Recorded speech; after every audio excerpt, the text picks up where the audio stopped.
चलिए सर, आज हम लोग स्टडी करने वाले हैं इस चैप्टर के सबसे इंपॉर्टेंट टॉपिक के बारे में, जिसका नाम है नस्ट इक्वेशन।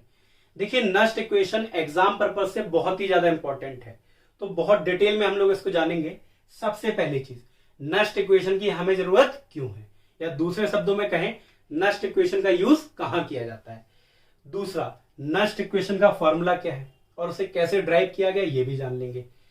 तीसरा, नस्ट इक्वेशन के फॉर्मूले को कैसे अप्लाई करते हैं क्वेश्चन में। क्लियर है?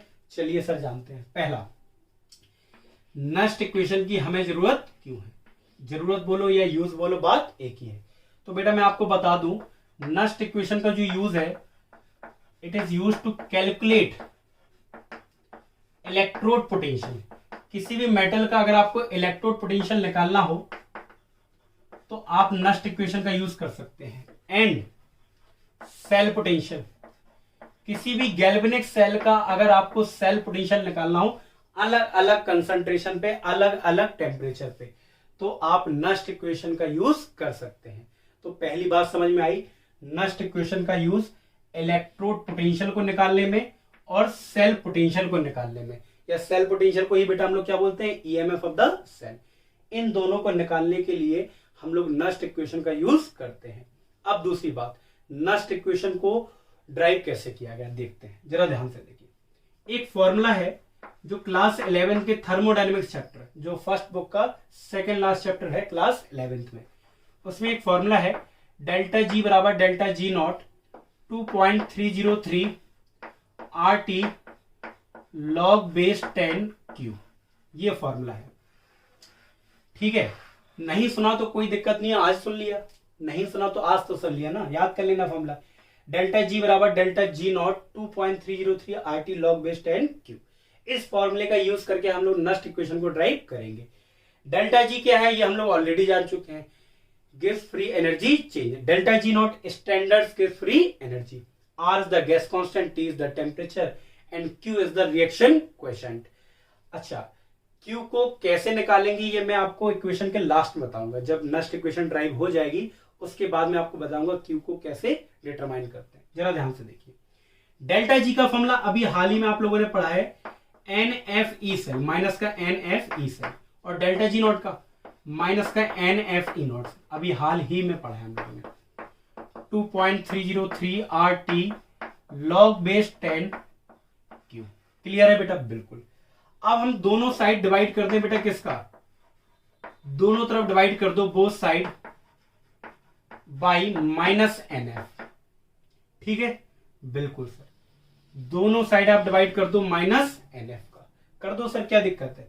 इस तरफ माइनस NF का डिवाइड करो, ये कट जाएगा तो क्या बचेगा, E सेल। इस तरफ आप माइनस NF का डिवाइड करोगे, क्या बचेगा, E नॉट सेल।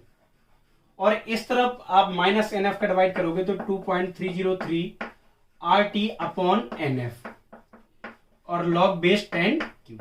ये आ गई बेटा आपकी नस्ट इक्वेशन। क्या आ गई, नस्ट इक्वेशन। आ गई नहीं आ गई सर? पर क्या इसी को फॉर्मूले में यूज करेंगे? बिल्कुल कर सकते हैं। This is the Nernst equation. मैं फिर से लिख दे रहा हूं, ये क्या है हमारी नस्ट इक्वेशन। पर इस इक्वेशन को यूज करना थोड़ा सा डिफिकल्ट होता है, क्योंकि आर की वैल्यू आप जानते हो कई सारी होती है, टेम्परेचर अलग अलग दे दिया जाए, फेराडे की वैल्यू भी अलग अलग, फेराडे की वैल्यू तो फिक्स होती है। तो क्यों ना इस इक्वेशन को थोड़ा सा सिंप्लीफाई कर लिया जाए। हम सभी को ये बात तो पता ही है कि आर की वैल्यू फिक्स रहती है 8.314 जूल पर मोल पर केल्विन, और हमें यह भी पता है सर क्या, कि एफ की वैल्यू भी फिक्स रहती है 96500 कूलम। क्यों ना अगर हम लोग टेम्परेचर को भी फिक्स कर दें, कितना फिक्स कर दें, 25 डिग्री सेल्सियस, या जिसको हम लोग 298 केल्विन भी बोल सकते हैं। अगर बेटा आप इन वैल्यू को फिक्स कर दोगे तो जो 2.303 RT अपॉन F, इतनी वैल्यू, ये जो है आप R की वैल्यू रख दो, T की वैल्यू रख दो, F की वैल्यू रख दो इसमें, तो जो वैल्यू बेटा आएगी 0.0591। और ये इक्वेशन एक सिंप्लीफाइड हो जाएगी, एक सिंप्लीफिकेशन, एक सिंपल फॉर्म में कन्वर्ट हो जाएगी। E नॉट सेल माइनस, हम इसको लिख सकते हैं 0.0591 upon N log base 10 Q। ये आ गई हमारी एक नेक्स्ट इक्वेशन। ये भी नेक्स्ट इक्वेशन है और ये भी नेक्स्ट इक्वेशन है। दोनों में फर्क क्या है बेटा? फर्क ये है, ये नस्ट इक्वेशन किसी भी टेम्परेचर के लिए एप्लीकेबल है, पर लिख लेना this Nernst equation is valid only for 25 degree Celsius, valid only for 25 degree Celsius या फिर 298 केल्विन। अगर वैसे तो एनसीईआरटी में ज्यादातर आपको रिएक्शन में जब ई सेल पूछा जाएगा तो टेम्परेचर 298 केल्विन ही दिया जाता है या 25 डिग्री सेल्सियस, तो ज्यादातर 95% हम लोग यही यूज करेंगे। पर एग्जामिनर का भरोसा नहीं है, मान लो वो अपने घर वालों से परेशान हो या आसपास के पड़ोसियों से परेशान हो और उसने एग्जाम में एक ऐसा क्वेश्चन रख दिया कि टेम्परेचर को 25 डिग्री सेल्सियस ना रख के थोड़ा सा चेंज कर दिया, तो बेटा फिर आप ये क्वेश्चन यूज नहीं कर सकते, फिर आप ये यूज करोगे this equation is valid for all temperature but this equation is valid only for 25 degree Celsius. Clear है सर? अगर क्वेश्चन में टेम्परेचर मेंशन ना हो तो आप ये यूज कर लेना, उसका मतलब 25 डिग्री सेल्सियस ही होता है। अब बात आती है सर क्यू कैसे निकालते हैं? बेटा रिएक्शन कोएफिशिएंट निकालते हैं। अच्छा, कोई भी सेल रिएक्शन हो उसमें रिएक्टेंट होते हैं, प्रोडक्ट होते हैं, बिल्कुल। तो प्रोडक्ट का कंसंट्रेशन अपॉन रिएक्टेंट का कंसंट्रेशन आप निकाल लो, उसका जो रेशियो होता है वही रिएक्शन कोएफिशिएंट होता है। रिएक्शन कोएफिशिएंट आ गया नहीं आ गया? बिल्कुल सर। अगर रिएक्शन में कोई गैसियस है तो उसका तो कंसंट्रेशन नहीं लेंगे, उसका क्या लेंगे? प्रेशर। तो प्रेशर ले लेना उसका, कोई दिक्कत सर? कोई दिक्कत नहीं है। तो बताओ इस इक्वेशन को हम ऐसे लिख सकते हैं, ई सेल बराबर E not cell 0.-0.0591 upon n log base 10 product का कंसंट्रेशन, पीडीटी का मतलब प्रोडक्ट ही होता है बेटा, और रिएक्टेंट का कंसंट्रेशन। दिख रहा होगा, उम्मीद है आपको दिख रहा है। मैं देख लूं आपको दिख रहा है नहीं दिख रहा है? सर बिल्कुल दिख रहा है, ठीक है।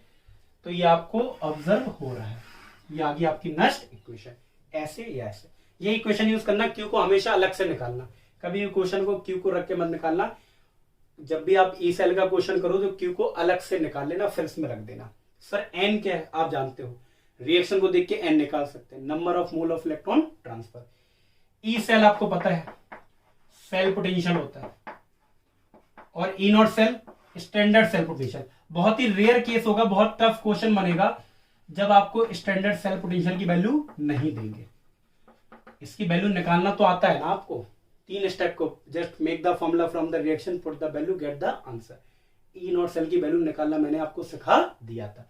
बाई चांस अगर ना दी जाए तो आप निकाल के रख देना, आंसर आपका आ जाएगा। एन रिएक्शन को देख के निकाल सकते हैं, और कंसंट्रेशन आपको गिवन होगा रिएक्शन में ही। क्लियर है? अच्छा, एक चीज और, मैंने बोला था इलेक्ट्रोड पोटेंशियल भी निकाल सकते हैं। तो इलेक्ट्रोड पोटेंशियल हाफ सेल का काम करता नहीं करता है? तो ये कंप्लीट सेल के लिए अगर हमें सेल पोटेंशियल निकालना हो तो ठीक है। ये for a single half cell, अगर हमें किसी सिंगल हाफ सेल का पोटेंशियल निकालना हो, सिंगल हाफ सेल का मतलब है किसी मेटल रॉड का अगर आपको पोटेंशियल निकालना हो तो कैसे निकालोगे? बेटा मान लीजिए उसकी रिएक्शन है M प्लस N, कोई मेटल है, N इलेक्ट्रॉन ऐड करके M सॉलिड बना रहे हैं, ठीक है। अगर हमें इसके लिए नस्ट इक्वेशन, मतलब इसके लिए हमें सेल पोटेंशियल निकालना है इस मेटल का, तो इसके लिए नस्ट इक्वेशन बना सकते हैं। बताओ क्या बनेगा? E M N plus N, E not M N plus N minus का 0.0591 अपॉन N लॉग बेस 10, ये क्या हो जाएगा? Metal solid upon MN plus. याद रखना सॉलिड का कंसंट्रेशन हमेशा क्या रहता है? 1। तो ये तब यूज करते हैं जब बेटा क्या हो, जब हमें किसी सिंगल हाफ सेल का पोटेंशियल निकालना हो। ये कंप्लीट सेल के लिए होता है। क्लियर है? तो अभी इस पे आप फोकस करो, इसको हम करते हैं, ज्यादातर इसको यूज करेंगे, इसको और इसको। आया नहीं आया? कोई डाउट? कोई डाउट नहीं। अब न्यूमेरिकल लगा देते हैं इससे, फिर सारे डाउट्स क्लियर हो जाएंगे। ओके सर, चलिए सर आज हम लोग स्टडी करते हैं numerical based on Nernst equation. बेटा नस्ट इक्वेशन इस चैप्टर का मोस्ट इंपॉर्टेंट टॉपिक है, इसलिए नस्ट इक्वेशन पे बेस्ड जितने भी टाइप के न्यूमेरिकल बनते हैं हम लोग सभी को कवर करेंगे। अब बात ये आती है कि नस्ट इक्वेशन का यूज कब करते हैं। तो बेटा इस बात को हम लोग पिछले लेक्चर में डिस्कस कर चुके हैं कि जब भी क्वेश्चन में सेल पोटेंशियल या फिर इलेक्ट्रोड पोटेंशियल को डिटरमाइन करना हो तो आप नस्ट इक्वेशन का यूज करेंगे। जब भी क्वेश्चन में क्या पूछा हो, सेल पोटेंशियल पूछ ले या फिर electrode potential, then we use Nernst equation. Nernst equation क्या होती है इसको हम लोग ऑलरेडी डिस्कस कर चुके हैं, पर एक बार फिर से देख लीजिए। ई सेल बराबर E not cell -2.303 RT upon क्या बेटा NF, और इंटू क्या था log बेस 10 Q। ओके, जरा ध्यान से देखिएगा, ये है हमारी क्या नस्ट इक्वेशन। ये इसका डेरिवेशन ऑलरेडी हम लोग पिछले लेक्चर में डिस्कस कर चुके हैं कि ये इक्वेशन कैसे हम लोगों ने ड्राइव की है। क्लियर है? अब जरा ध्यान से देखिए, ये नस्ट इक्वेशन है जब आपको सेल पोटेंशियल निकालना हो। जब इलेक्ट्रोड पोटेंशियल निकालना हो बस थोड़ा सा चेंज हो जाएगा यहां और यहां पे, वो मैं जब इलेक्ट्रोड पोटेंशियल डिटरमाइन कराऊंगा तब आपको बता दूंगा। क्लियर है? अभी हम लोग फोकस करते हैं क्या सेल पोटेंशियल पे। तो आपको जब भी सेल पोटेंशियल निकालना हो किसी भी कंसंट्रेशन किसी भी टेम्परेचर पे, then we use this equation. किसी भी टेम्परेचर पे अगर आपको सेल पोटेंशियल निकालना हो तो आप इस इक्वेशन को यूज कर सकते हैं। क्लियर है? आप जरा ध्यान से देखिए, पर अगर आपको टेम्परेचर अगर आप रख दें कितना 25 डिग्री सेल्सियस, जैसे हम केल्विन में कितना बोलते हैं 298 केल्विन, अगर इस टेम्परेचर पे सेल पोटेंशियल निकालना हो तब भी आप इसका यूज कर सकते हैं। मतलब इस इक्वेशन का यूज तो आप कभी भी कर सकते हैं, कोई भी टेम्परेचर हो। पर इस इक्वेशन को सॉल्व करना थोड़ा सा मुश्किल हो जाता है, क्योंकि आर की वैल्यू आप जानते हैं, फिर फेराडे की वैल्यू भी जानते हैं आप लोग, बार बार रखेंगे तो कैलकुलेशन थोड़ी सी टफ हो जाती है। तो क्या करते हैं, हमें पता है कि आर की वैल्यू कांस्टेंट रहती है, गैस कांस्टेंट है, और एफ यहाँ फेराडे कांस्टेंट है, और टी भी हमने फिक्स कर दिया कितना 25 डिग्री सेल्सियस। तो अगर आर की वैल्यू रख दें, एफ की वैल्यू रख दें, टी की वैल्यू रख दें, तो एक नई वैल्यू आ जाएगी यहां पे। जरा ध्यान से देखिए, E not cell -0.0591 upon n log base 10 Q. Clear है बेटा? बिल्कुल सर क्लियर है। ये आ गई हमारी नस्ट इक्वेशन। पर ये वाली नस्ट इक्वेशन तभी वैलिड है, valid only for 25 degree Celsius या फिर 298 केल्विन। आया नहीं आया? जनरली एनसीईआरटी में बेटा जितने भी क्वेश्चन है, एनसीईआरटी की बात करें या बोर्ड में जितने भी क्वेश्चन आते हैं, उन क्वेश्चनों में सभी में टेम्परेचर 25 डिग्री सेल्सियस ही दिया जाता है, या तो ये लिखा होगा या ये। बात तो एक ही है दोनों का मतलब। तो इस इक्वेशन को आप याद कर लो अच्छे से। बहुत ज्यादा वो मतलब बहुत ज्यादा टफ पेपर बनाना चाहेंगे तभी वो टेम्परेचर 25 डिग्री सेल्सियस को छोड़ के कोई और देंगे, तब आप इस इक्वेशन का यूज कर लेना। क्लियर है? सर 25 डिग्री सेल्सियस पे ये इक्वेशन यूज नहीं कर सकते? बिल्कुल कर सकते, पर कैलकुलेशन टफ हो जाती, इसलिए इस इक्वेशन को यूज करना थोड़ा सा आसान होता है। अब जान लेते हैं सर इस इक्वेशन को हम किस किस तरीके से यूज करेंगे। पहला क्वेश्चन, अगर हमें सेल पोटेंशियल निकालना हो, ई सेल बेटा यहाँ पे क्या है सेल पोटेंशियल, ये तो पता है ना आपको। अच्छा एक बात बताओ, इसका एक और नाम होता है, मैंने बताया भी था, क्या sir? EMF of the cell, EMF of the cell. Clear? E not cell को बेटा क्या बोलते हैं?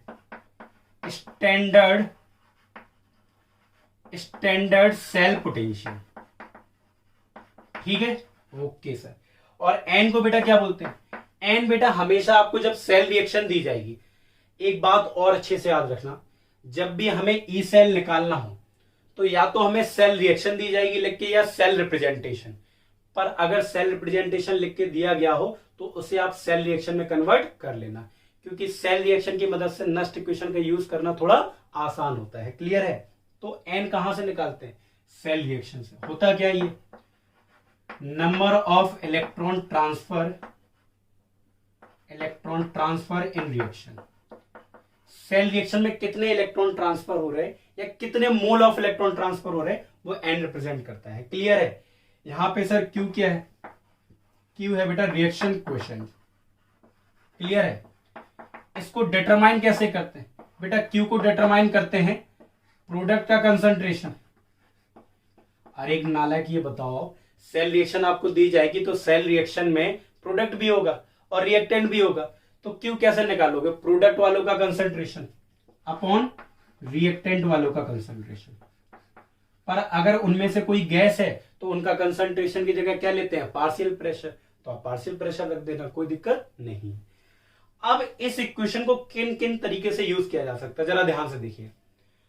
एक ऐसा क्वेश्चन होगा जिसमें आपको ई नॉट सेल की वैल्यू गिवन होगी, एक सेल रिएक्शन गिवन होगी जिससे आप एन की वैल्यू निकाल लेंगे, और उनके कंसंट्रेशन की वैल्यू गिवन होगी जिससे आप क्या निकाल लेंगे, क्यू, आपका ई सेल निकल आएगा।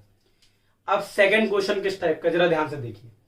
आपको ई नॉट सेल की वैल्यू गिवन नहीं होगी, ई नॉट सेल की वैल्यू मैंने निकालना आपको बताया, जस्ट फॉलो 3 स्टेप। अगर आपको याद हो, आपने पिछले लेक्चर अच्छे से देखे होंगे तो आपको याद होगा मैंने बताया था कि कैसे ई नॉट सेल को निकालते हैं।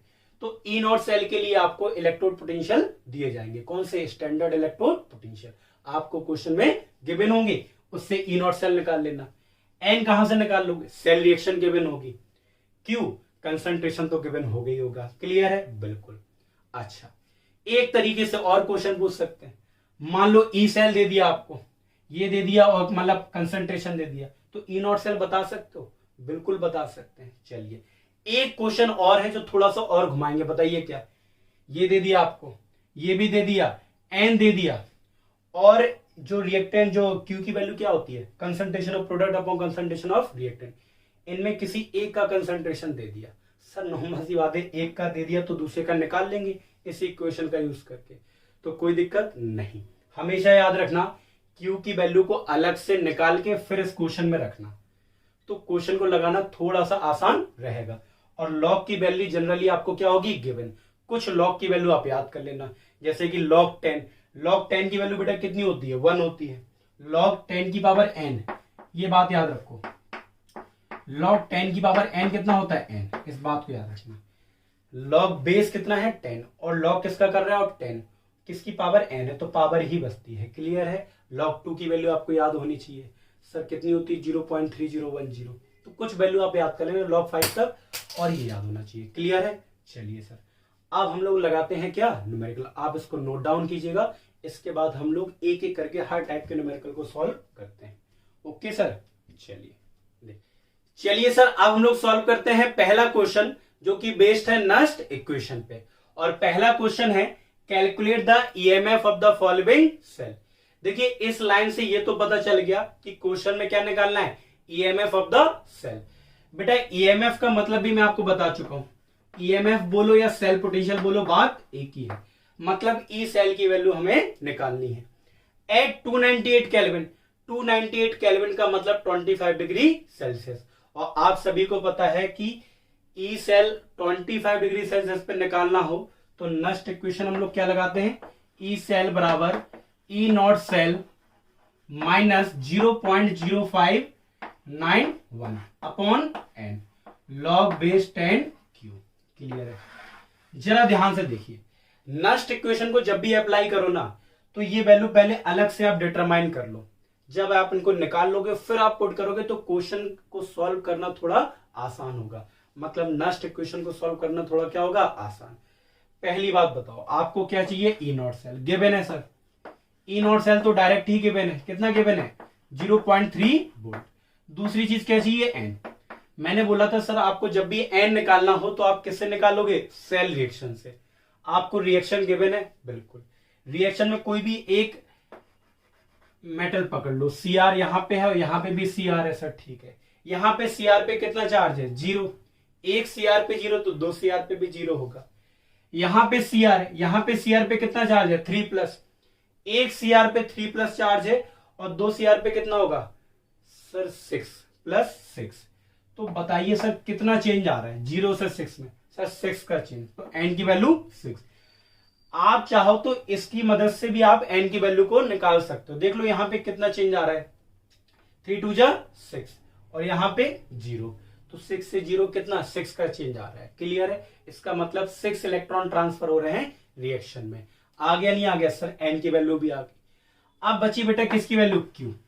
क्यू कैसे निकालते हैं, क्यू निकालते हैं प्रोडक्ट का कंसंट्रेशन अपॉन रिएक्टेंट का कंसंट्रेशन, बिल्कुल सर। अब आपको कंसंट्रेशन, प्रोडक्ट तो समझ गया होगा ना बेटा, ये पूरा प्रोडक्ट है और ये पूरा क्या है, रिएक्टेंट है, कोई दिक्कत नहीं है। तो सर कैसे निकालेंगे, पहले फॉर्मूला बना लो। प्रोडक्ट में कौन है, सीआर है, Cr3 पॉजिटिव। देखिए इसकी स्टेट मेंशन नहीं है, आयन जनरली एक्वा स्टेट में ही होता है, और मल्टीप्लाई में 2 है तो पावर 2, और Fe सॉलिड और 3 है तो पावर 3। आप लोगों ने इक्विलिब्रियम कांस्टेंट पढ़ा होगा क्लास 11। सर कह दो क्लास 11 में सर हमने कुछ नहीं पढ़ा, आप 12th में बता दो, वही बहुत बड़ी बात है। कोई दिक्कत नहीं है, आप सुनो कि रिएक्शन क्वोटिएंट को कैसे निकालते हैं, प्रोडक्ट का कंसंट्रेशन अपॉन रिएक्टेंट। पहले तो फॉर्मूला बना लो, ये दोनों प्रोडक्ट के कंसंट्रेशन को हमने लिख लिया, अपॉन रिएक्टेंट। रिएक्टेंट में कौन है बेटा, Cr सॉलिड। कितने हैं Cr, 2। जितना मल्टीप्लाई में होता है उतना पावर आ जाता है। ये जो बेटा ब्रैकेट है ना, इन ब्रैकेट का मतलब ही होता है मोलर कंसंट्रेशन, मोलरिटी, ठीक है। फिर क्या है Fe2 प्लस, बिल्कुल कितने हैं Fe2 प्लस 3, तो ये हो गया। बेटा एक बात याद रखना, जो सॉलिड होते हैं ना, सॉलिड का कंसंट्रेशन हम लोग 1 मान लेते हैं। कितना मान लेते हैं, 1। इसका 1 मान लो। आप जितने भी क्यू आप निकालोगे कभी भी, तो आप सॉलिड का कंसंट्रेशन क्या मान लेते हैं, 1। अब क्यों मान लेते हैं ये अभी अगर हम बताएंगे तो क्वेश्चन बहुत लंबा हो जाएगा।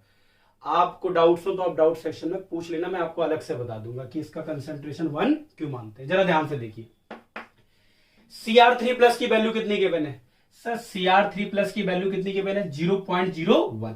अच्छा एक बात बताओ, आप इसको 10 की पावर में लिख सकते हो, बिल्कुल सर, इसको लिख सकते हैं 10 की पावर -2। तो लिख दो बेटा 10 की पावर -2 का होल स्क्वायर, ठीक है।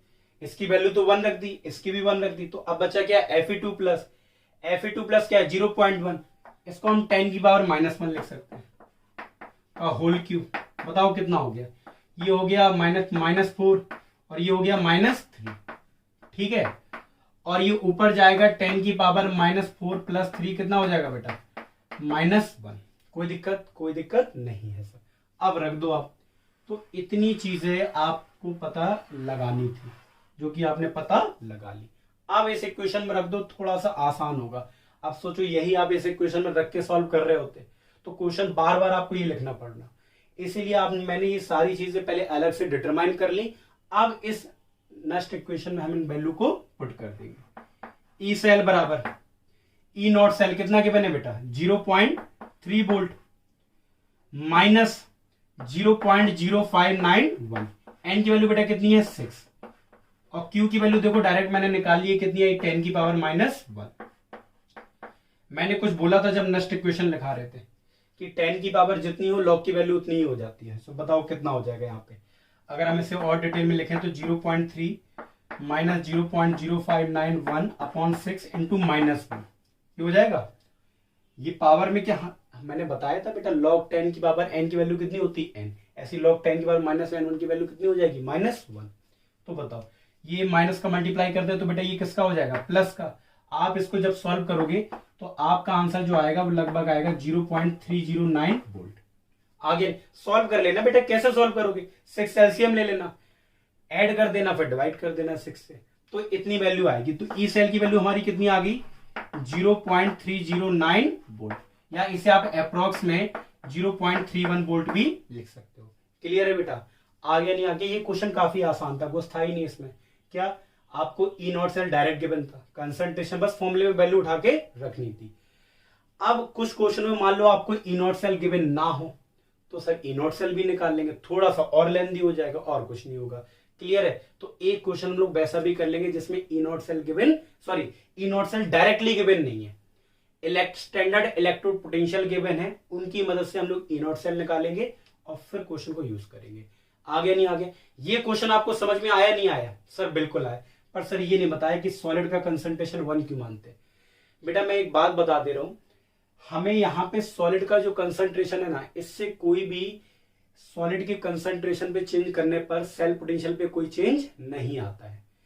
सॉलिड ये जो Fe सॉलिड है ना, इसका कंसंट्रेशन को चेंज करने पर सेल पोटेंशियल में कोई चेंज नहीं आता है, तो इसलिए हम लोग क्या मान लेते हैं, इसकी वैल्यू 1 मान लेते हैं, 0 नहीं मान सकते थे। 0 मानते अपने मन से एक वैल्यू सिलेक्ट की गई जिसका नाम क्या था, 1, तो 1 मान लिया। समझ में आ गया तो अच्छी बात है, नहीं आया तो कोई दिक्कत नहीं, हमें तो न्यूमेरिकल लगाना था, न्यूमेरिकल हमें लगाना आ गया। अब हम लोग सेकंड क्वेश्चन करते हैं, 1-2 क्वेश्चन और लगाएंगे, जितने भी पॉसिबल है सारे लगाएंगे, ठीक है। चलिए देखते हैं। चलिए सर अब हम लोग सॉल्व करते हैं सेकंड क्वेश्चन को, जो कि है calculate the EMF of the cell in which the following reaction take place. बेटा ईएमएफ ऑफ द सेल निकालना है, इसका मतलब क्या है, ई सेल आपको निकालना है। अच्छा, इस क्वेश्चन में टेम्परेचर मेंशन नहीं है, तो सर इसका मतलब क्या है? जब क्वेश्चन में टेम्परेचर मेंशन ना हो तो उसका मतलब है कि टेम्परेचर 25 डिग्री सेल्सियस ही है, और आप यही वाली नेक्स्ट इक्वेशन का फॉर्म यूज करोगे। ई सेल बराबर E not cell minus 0.0591 upon n log base 10 Q.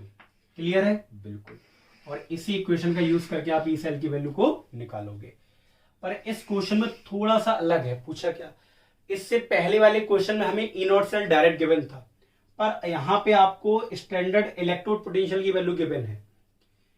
ये आपको क्या दी गई? स्टैंडर्ड इलेक्ट्रोड पोटेंशियल की वैल्यू क्या है? गिवन है। तो आपको तो याद है मैंने ई नॉट सेल को निकालना बताया था। 3 स्टेप फॉलो करने हैं। 3 स्टेप बताइए क्या sir? First make the formula, put the value and gate the answer. Formula किसे देख के बनाते हैं? रिएक्शन को देख के। देख लो रिएक्शन में ई नॉट एनआई सॉलिड किस में चेंज हो रहा है बेटा? Na2+ में। ठीक है, plus E not AG plus किस में चेंज हो रहा है? एजी में बेटा। ठीक है, आ गया नहीं आ गया? बिल्कुल आ गया सर। क्या हमें इनकी वैल्यू गिवन है? हमें चाहिए Na से Na2+, मतलब स्टैंडर्ड ऑक्सीडेशन पोटेंशियल। पर यहां पे हमें क्या दिया गया? Na2+ से Na, मतलब स्टैंडर्ड रिडक्शन पोटेंशियल किसका? निकल का। ऐसे याद रखा करो, हमें Na से Na2+ चाहिए और दिया क्या गया? Na2+ से Na, मतलब उल्टा दिया गया। तो आपको पता है कि स्टैंडर्ड ऑक्सीडेशन और स्टैंडर्ड रिडक्शन क्या रहते हैं? बराबर, बस साइन का चेंज रहता है। तो माइनस को क्या कर दो? प्लस। तो ये हो गई वैल्यू Na से Na2+, प्लस हमें चाहिए ई नॉट एजी प्लस से एजी। ई नॉट एजी प्लस से एजी कितनी दी गई बेटा? 0.80। आप इसको सॉल्व कर लो, कितना आएगा सर? 1.05 वोल्ट। आया नहीं आया सर? ई नॉट सेल आ गया। अब क्या बचा? एन। ये आ गया, अब बचा एन। देखो एन कैसे निकालते हैं? रिएक्शन को देख के। कोई भी आप ले लो, चाहे Ni ले लो चाहे Ag+ ले लो। Ni को मैंने पकड़ा, यहाँ पे Ni पे चार्ज 0 है, यहाँ पे Ni चार्ज कितना है बेटा? +2। कितना चेंज आया बेटा? 2 का। तो n की वैल्यू 2। चाहो तो आप इसे देख के भी n की वैल्यू निकाल सकते हो। Ag पे कितना चार्ज है? +1। 2 Ag पे +2, यहाँ पे Ag पे 0, तो कितना चेंज आया? 2 का। क्लियर है? तो n की वैल्यू भी निकाल ली। अब बची सर किसकी वैल्यू? Q की वैल्यू। आप सभी को पता है कि Q की वैल्यू हम लोग कैसे निकालते हैं? प्रोडक्ट का कंसंट्रेशन। पीडीटी का मतलब प्रोडक्ट है, शॉर्टकट में लिख दिया मैंने। ठीक है, और रिएक्टेंट का कंसंट्रेशन। क्लियर है सर? बिल्कुल क्लियर है। प्रोडक्ट में ये दोनों है, इसको लिखो ना लिखो कोई दिक्कत नहीं है, क्योंकि ये क्या है? सॉलिड है। सॉलिड का कंसंट्रेशन हम लोग कितना मान लेते हो? 1। आप जरूर लिखना, मैं नहीं लिख रहा हूं यहाँ पे। ठीक है, तो मैं प्रोडक्ट में इसी को लिखूंगा, क्योंकि इसका कंसंट्रेशन कितना होगा? 1। तो मैं क्या लिखूंगा? सिर्फ Na2+, पर आप जरूर लिखिएगा। ठीक है, और कोई कोफिशिएंट है मल्टीप्लाई में नहीं है। अपॉन ये सॉलिड है तो इसका कंसंट्रेशन 1 होगा, और Ag+ बेटा क्या? Whole square. ठीक है सर, क्योंकि 2 मल्टीप्लाई में है। ओके सर, जरा ध्यान से देखिएगा। Na2+ की वैल्यू बेटा कितनी की बने? 0.160। इसको आप कुछ लिख सकते हो, 16 × 10⁻²। ठीक है सर, लिख दिया। Ag+ की वैल्यू कितनी है? 0.002। इसको आप पॉइंट को यहां लेता हो तो 2 × 10⁻³ लिख सकते हो। नहीं लिख सकते हो सर? बिल्कुल लिख सकते हैं। आप जो कह दो वही लिख देंगे हम। ठीक है, क्लियर है? तो यहां पे बेटा एक बात बताओ, 16 × 10⁻², और ये 2 का स्क्वायर कितना हो जाएगा? 4, और 10⁻³ का स्क्वायर बेटा -6। ये तो सॉल्व करना आता है ना सर? बिल्कुल आता है। 4 का मल्टीप्लाई कर दो तो Q बराबर बेटा आ गया 4, और ये -6 ऊपर जाएगा, +6 हो जाएगा, और 6 - 2 कितना हो जाएगा बेटा? हाँ 4, 10⁻⁴। तो Q आ गया, N आ गया, ई नॉट सेल आ गया। आप वैल्यू रख दो इसमें, बिल्कुल रख दो सर। ई सेल बराबर ई नॉट सेल बेटा कितना है? 1.05 वोल्ट। कोई दिक्कत तो नहीं है, बहुत आसान है बेटा। पहले हम लोगों ने क्या किया? ई नॉट सेल हमें गिवन नहीं था, तो हमने इन दोनों की वैल्यू की मदद से हमने ई नॉट सेल की वैल्यू निकाल ली। एन की वैल्यू रिएक्शन को देख के निकाल ली। क्यू की वैल्यू भी रिएक्शन में जो कंसंट्रेशन गिवन है उनकी मदद से निकाल ली। अब सभी वैल्यू को इसमें रख दिया मैंने। देखो 0.0591 अपॉन एन कितना आया था बेटा? एन आया था 2 log बेस 10 क्यू की वैल्यू बेटा कितनी आई है? 4 × 10⁻⁴। कोई दिक्कत है सर? बिल्कुल दिक्कत नहीं। इसको चाहो तो आप अलग से सॉल्व कर लो, चाहो तो कर दे रहा हूं मैं। ठीक है, कोई दिक्कत नहीं है। log 4 इंटू 10 की पावर 4। आप इसे m मान लो, log n मान लो। log m इंटू n का फॉर्मूला क्या होता है बेटा? log m plus log n। होता नहीं होता सर? बिल्कुल। अच्छा, log 4 को आप क्या लिख सकते हो सर? log 4 को लिख सकते हैं 2 log 2। पूछो कैसे? 4 को लिख सकते हो 2 की पावर 2। अरे यहां लिखे दे रहा हूं मैं, कोई दिक्कत तो नहीं है? 2 की पावर 2 और 2 मल्टीप्लाई में आ जाएगा, तो log 4 को हम लोग क्या लिख सकते हैं बेटा? 2 log 2। ठीक है। और मैंने बताया था log 10 की पावर n का फॉर्मूला क्या होता है? n मतलब 4। ठीक है। log 2 की वैल्यू बेटा आपको क्वेश्चन में जनरली गिवन होगी, कितनी होती है? 0.3010। तो बताओ 2 इंटू 0.3010 प्लस 4, ये हो जाएगा बेटा, आप मल्टीप्लाई कर लेना, 4.6020 हो जाएगा। ठीक है। अगर नहीं दिख रही है तो कोई दिक्कत नहीं है, मैं एक बार देख लेता हूं। हाँ, दिख रहा है आपको। तो ये बेटा आपको वैल्यू की वैल्यू 4.6020। क्लियर है? कोई दिक्कत नहीं। तो आपने अलग से सॉल्व कर लिया, थोड़ा आसान रहता है। इस इक्वेशन को बार बार लिखने में हम सभी को प्रॉब्लम होती है, इसलिए इस चीज को भी मैंने अलग से सॉल्व कर लिया। क्लियर है सर? बिल्कुल। 1.05। ठीक है। 0.0591 अपॉन 2, और इसकी वैल्यू सॉल्व करने पर बेटा कितनी आ गई? 4.6020। 4.6020। क्लियर है? बिल्कुल सर। और आप इसको सॉल्व करोगे तो कितना आएगा सर? 2 डिवाइड कर दो, 0.0295 इंटू 4.6।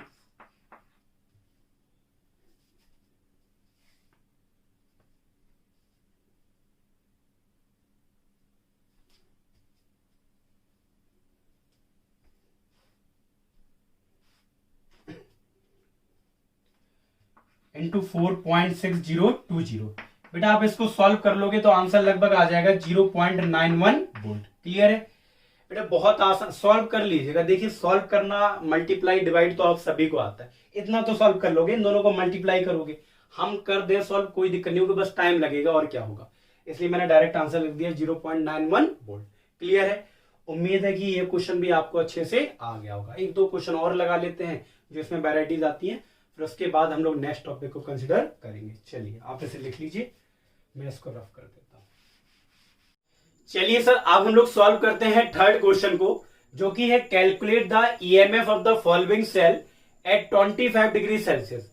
बेटा पहली लाइन से ही क्लियर हो गया कि क्वेश्चन में हमें ईएमएफ ऑफ द सेल निकालना है, और ईएमएफ ऑफ द सेल का मतलब हम आपको बता चुके हैं क्या होता है सर? ई सेल, जिसे हम लोग सेल पोटेंशियल भी बोलते हैं।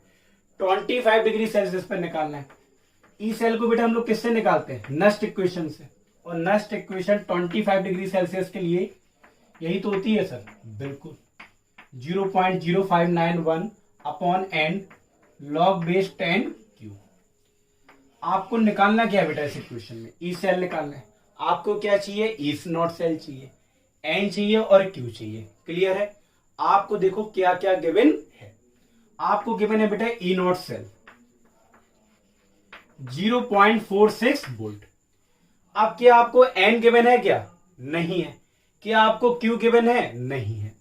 बेटा एक बात सुनिए जरा ध्यान से, q और n को हम लोग तभी आसानी से निकाल सकते हैं जब हमें सेल रिएक्शन दी जाए। पर यहां पे बेटा आपको क्या दिया गया है? Cell representation. क्या दिया गया है? Cell representation. तो पहला हमारा काम है कि सेल रिप्रेजेंटेशन को सेल रिएक्शन में चेंज करना, और सेल रिएक्शन की मदद से n की वैल्यू और q की वैल्यू को डिटरमाइन करना। फिर इसमें हम पुट कर देंगे और हमारी ई सेल की वैल्यू आ जाएगी। तो याद रखना, जब भी आप नस्ट इक्वेशन को अप्लाई करो और आपको सेल रिप्रेजेंटेशन दिया जाए, तो पहला काम आपका यह है कि सेल रिप्रेजेंटेशन को सेल रिएक्शन में चेंज करना। सर कैसे करते हैं? वैसे तो मैंने आपको बताया था जब मैंने आपको सेल रिप्रेजेंटेशन पढ़ाया था, तब भी मैं आपको एक बार बता देता हूं। जरा ध्यान से देखिए, ये कौन सी रिएक्शन है बेटा? एनोड की। ये कौन सी है? कैथोड की। दोनों के इंडिविजुअल रिएक्शन लिखो, उनको ऐड कर दो, नेट रिएक्शन आ जाएगी, मतलब सेल रिएक्शन हमारी आ जाएगी। देखिए बेटा, सबसे पहले एनोड वाली रिएक्शन। एनोड पे कॉपर जो सॉलिड है ना बेटा, ये चेंज हो रहा है किसमें? कॉपर +2 एक्वस में। और कितने इलेक्ट्रॉन निकालेगा? यहां पे 0, यहां पे +2, तो 2 इलेक्ट्रॉन निकालेगा। एनोड पे तो ऑक्सीडेशन ही होता है ना। बिल्कुल सर। कैथोड, कैथोड पे कौन है बेटा, Ag प्लस एक्वस, ये कुछ इलेक्ट्रॉन को एक्सेप्ट करेगा और क्या बनाएगा, Ag सॉलिड। कितना पॉजिटिव चार्ज है, +1, यहां पे 0, तो एक इलेक्ट्रॉन को एक्सेप्ट करेगा। देखिए हम इन दोनों रिएक्शन को तब तक नहीं जोड़ सकते जब तक कि दोनों के इलेक्ट्रॉन बराबर ना हो जाए। क्यों, क्योंकि जो इन दोनों को जोड़ने के बाद जो सेल रिएक्शन आएगी, नेट रिएक्शन आएगी, उसमें कभी भी इलेक्ट्रॉन नहीं होते। तो दोनों के इलेक्ट्रॉन को क्या कर दो आप, बराबर। इसमें 2 है, इसमें 2 करने के लिए क्या करेंगे, 2 का मल्टीप्लाई कर दिया सर। 2 इलेक्ट्रॉन से 2 इलेक्ट्रॉन कट हो गए सर। ऐड कर दो अब, copper solid +2 Ag plus aqueous gives copper +2 aqueous और 2 Ag सॉलिड। ठीक है, इसकी वैल्यू देखो आपको गिवन है Ag प्लस एक्वस की, कितनी है, 10 की पावर -3 मोलर, और कॉपर +2 की 10 की पावर -1 मोलर। आपको E0 सेल गिवन है, आपको क्या चाहिए, N चाहिए और Q। N की वैल्यू देखो, इसी में देख लो, कॉपर पे बेटा कितना चार्ज है, 0, यहां कॉपर पे कितना चार्ज है, +2, कितना चेंज आ रहा है सर, 2 का, इसका मतलब 2 इलेक्ट्रॉन ट्रांसफर हुए। इन्हीं रिएक्शन को देख के बता सकते थे आप कितने इलेक्ट्रॉन ट्रांसफर हुए, 2, तो N की वैल्यू 2 है। क्लियर है, कोई दिक्कत नहीं है। बेटा Q कैसे निकालते हैं, प्रोडक्ट का कंसंट्रेशन अपॉन रिएक्टेंट का कंसंट्रेशन। सेल रिप्रेजेंटेशन से हमें यह पता नहीं चलता कि कौन प्रोडक्ट है कौन रिएक्टेंट, इसलिए हम लोग सेल रिप्रेजेंटेशन को सेल रिएक्शन में चेंज कर लेते हैं, फिर आसानी से उसमें नस्ट इक्वेशन अप्लाई करके ई सेल की वैल्यू को डिटरमाइन कर सकते हैं। क्यू की वैल्यू बेटा क्या होगी, प्रोडक्ट अपॉन रिएक्टेंट। क्लियर है, प्रोडक्ट इसमें कौन है, ये सॉलिड है, सॉलिड का तो कंसंट्रेशन 1 ही होगा, और प्रोडक्ट कॉपर +2 है, कॉपर +2 एक्वस अपॉन ये सॉलिड रिएक्टेंट, रिएक्टेंट में ये वाला सॉलिड है तो इसका कंसंट्रेशन तो 1 हो जाएगा, और ये क्या है, Ag प्लस एक्वस, और Ag प्लस के आगे बेटा कितना कोफिशिएंट लगा है, 2, तो पावर भी कितनी हो जाएगी, 2।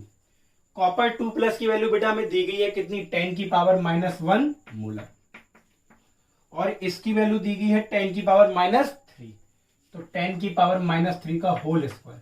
देखिए बेटा Q की वैल्यू तो आ गई, -1 अपॉन कितना हो जाएगा बेटा, अपॉन होगा 10 की पावर -6, ये ऊपर आएगा 6 - 1 कितना हो जाएगा, 10 की पावर 5, तो Q बराबर बेटा 10 की पावर 5 आ गया। Q बराबर क्या आ गया, 10 की पावर 5। अब आपको क्या निकालना है, अब सारी वैल्यू को यहां रख दो और आपका ई सेल डिटरमाइन हो जाएगा। क्लियर है, बिल्कुल सर, रखिए ई सेल बराबर, अब जो भी वैल्यू हमें देखो E0 सेल पता ही है, N हमने निकाल लिया, Q निकाल लिया, इसमें रख देंगे तो ई सेल भी निकल आएगा। E0 सेल बेटा कितना है, E0 सेल हमें गिवन था 0.46, ठीक है, ठीक है सर, 0.0591 अपॉन N की वैल्यू बेटा कितनी निकाली, 2, और Q की वैल्यू बेटा कितनी आई है, log 10 की पावर 5। मैंने बेटा अगर आपको याद हो, log 10 की पावर n का फॉर्मूला कितना होता है, मतलब log 10 की पावर n को हम लोग n बोल देते हैं, तो यहां पे कितना बचेगा बेटा, 5 बचेगा। क्या बचेगा, 5। 0.4 से इसको डिवाइड करोगे तो 0.0295 आएगा समथिंग, ठीक है, और ये इसकी वैल्यू आ जाएगी 5।